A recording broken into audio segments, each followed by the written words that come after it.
All right, so I don't very often make videos to like brag about my games, but I played a really cool game and I want to show it to you guys. And I also want to talk about like how the importance of pattern recognition, because if I hadn't studied some other games to see this idea, I probably would have never come up with it here. So let's go ahead and jump in. All right, so I have this position here, and it's a really nice idea. So, well, I didn't have this. This is the position I studied. I'm going to show you. All right, so we've got like this pressure, we've got this pressure, we got this coming across, we got this pawn on f6, and all this adds up to have a really cool idea in the position, and it's rook takes f7, which just crushes open the black king side. It looks like there's all kinds of pieces that are here defending, but that's really just not true. If he takes the rook, which actually isn't the best move, we get queen h7, and now the king can never really get back to the cover. And thanks to this pin here and some ideas of going rook here and bringing your queen out to this square, the king is never really going to find safety. So, for example, trying to go hide on this square and block with the rook, we just give this check, and now the bishop's got to go, and we've already won back in exchange, and the king is just more and more and more exposed. And as you see from the eval, this is already a mating position. So rook g8, only real try to stop from capturing here, but now we take with check. The king tries to run away, but it's not getting anywhere because now we have rook to e1, forcing the king back, which is a really clever idea because after back, we drop the bishop back. You can't capture here. Well, I mean, you can. It just doesn't help you because you take, and we give this check, and the king needs to try to stay in contact with this rook in some way. So dropping back, and here, and now we have picked up a piece, and the king is still absolutely exposed. This is an absolutely crushing position. It's made on the next move. All right, so this is the position that I had, or the idea I had seen and I had studied, and then I played this game. So I have the white pieces here, and of course we're going to go through a normal Queen's Gambit accepted. Sorry, not accepted. Queen's Gambit declined exchange, and just all sort of normal stuff out of the opening. And at this point, this is the first sort of weird move. I didn't quite really understand what a6 is about. It's a little bit early to play a6. I mean, often a6 happens at some point to play b5, but kind of a strange move. I mean, it's not terrible, but it's just kind of weird. So I just went ahead and played normally, just castled. Now he brings the knight, and now I guess I sort of get the point. He wanted to bring the knight to c6 and didn't want me to pin it. Okay, fine. This knight does not belong on c6. C7 is now going to be a bit of a target because I can always play rook c1, bishop g5, and this knight can then never move. And if this knight can never move, then this pawn is always going to be weak. So this makes no sense. It's not good. You shouldn't do it this way. So I played a3. At some point, I'm going to play queen c2, and I don't want to allow this. This is like the only real advantage of putting this knight on c6 is it makes our typical queen c2 idea, creating this battery, a little bit off. So now b5 happens, and now I'm really thinking this pawn is weak. It doesn't look any good at all. Now he maybe is going to play b4, so I had to nip that in the butt. Knight to a7. Now, where exactly is this knight going? I mean, he could have this exact position only with the knight on d7, which would make a lot more sense to me. So I play rook c1. Again, I'm just trying to pile up pressure. Maybe one day this knight's going to circle around to c4, but we're talking 1, 2, 3, 4 moves because he's got to move this too. That's a long time. It's never going to happen. c6 happens. I drop the bishop back. I want to create a battery. I want to capture here. I want to make a mate. So bishop d7. And I'm preparing to make the mate. He plays g6. And now I have my first mistake here. I played queen back to d2. And my idea was that I want to play e4 and I want to go capture this pawn. Turns out that I should just play f3.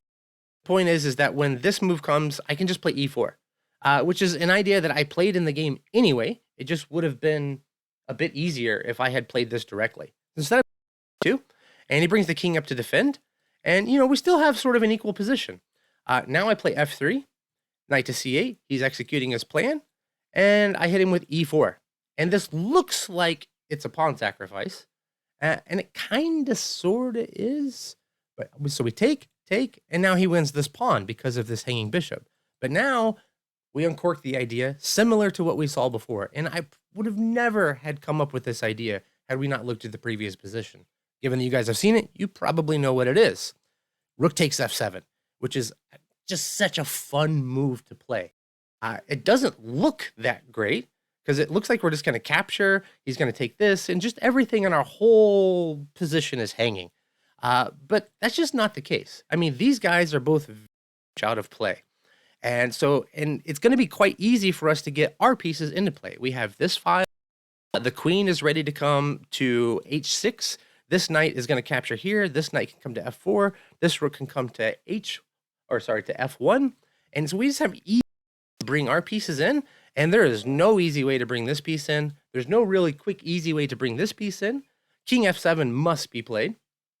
And now we get this queen maneuver. So this is just like what we saw before. We sack a rook on f7 and we invade with our queen, and it's going to be a lights out situation. So here my opponent chose to play rook to f7. Sorry, rook to g8. I don't know why. One of these days I'm going to learn the squares. I promise you guys. I think I just get nervous in front of the camera or something. I don't have this problem when I'm not talking to the screen. Anyway, the move that makes the most sense and that you really needed to worry about is what if he just captures? Well, we do actually have some good moves here. We can play queen to h7, and the king's got to go to f8. And now we can grab this knight. And the point of why we had to give this check first is if we grab this knight immediately, I mean, we're still doing okay, but he can sack this, and we capture here. And this is this square, but now the queen can come out to g5. And, okay, fine. We're still better, but this is just slightly less accurate. Queen to h7 can happen. And now king to f8, we can grab this. And the point is that after you sack now, we come here. You don't have this move with tempo anymore because you're going to hang this bishop. And if you try to play bishop f5, well, now I have at least this move, and I'm going to play g4. I'm going to get additional material back. You can try to come here. It's not going to help. I'll just grab. You need to take. We take here. And this guy is forever pinned. You can play knight to d6. Doesn't matter because I can grab, and I just up a couple of clean pawns for nothing. So this was a possibility, but we come out ahead in all these lines. It's super complicated. I would recommend playing around with this for a while. There's a lot of beautiful lines. You guys would get bored if I tried to show all of them to you here. Instead, rook g8 was played. But this can't be good. We have this diagonal. Don't forget about that. This knight's still hanging. The best move is to go ahead and take the knight and give this bishop up. But what I played is just about as good. I captured here, and then I grabbed this guy. And, I'm only down in exchange for a pawn. So we kind of have equalish material already.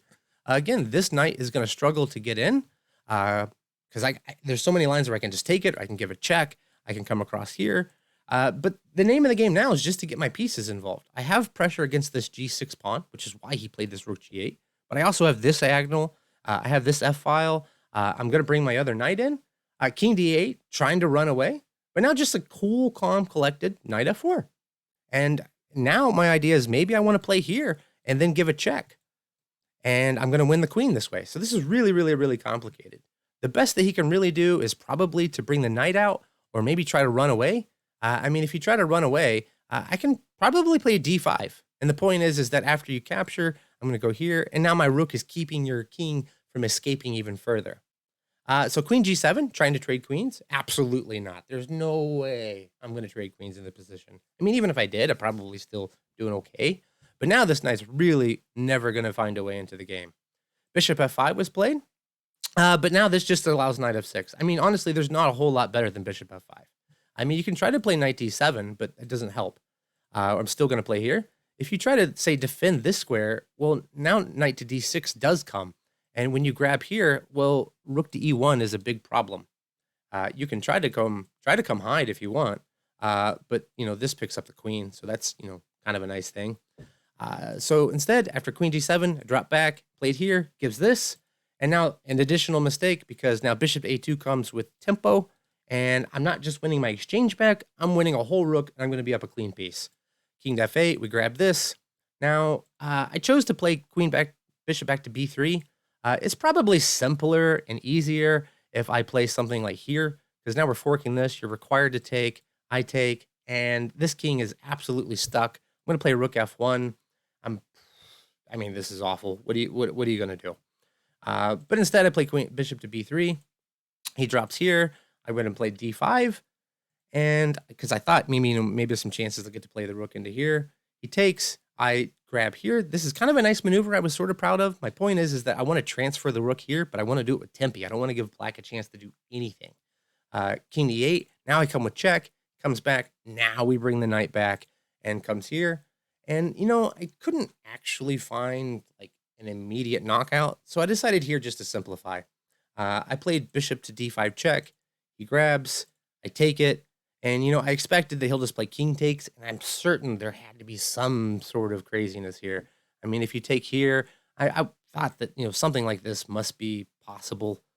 And this is probably going to be winning. You can try to run away, but now rook c1. You can try to run away, but now this check, and I mean, oops, not here, not here. That's terrible. That would change the game evaluation a lot. Something like this is what I thought was going to happen. Instead, he played queen to d4, which I had seen this and I had already planned. I can block the check with here, and now I'm just up a whole clean rook, and played here. And now the last trick, I grab this knight. I'm attacking the bishop. He takes my queen. I take back with a knight, and I'm just up a huge amount of material. So he played queen takes b4 and then resigned. Super exciting game. I felt really, really proud of this. Hopefully, you guys get to take something out of this and get to play your own game, and you see the importance of why you definitely want to study games and really memorize those ideas and patterns because they come up again. Now, this idea of taking on f7, bringing the queen in, I didn't have that exact position, but I got something kind of similar that followed through, and hopefully you guys get to do that too. Anyhow, thanks a lot. There's going to be a playlist just over here. And if you want to check out more about the Queen's Gambit, thanks a lot, guys, and I will talk to you later. Bye-bye.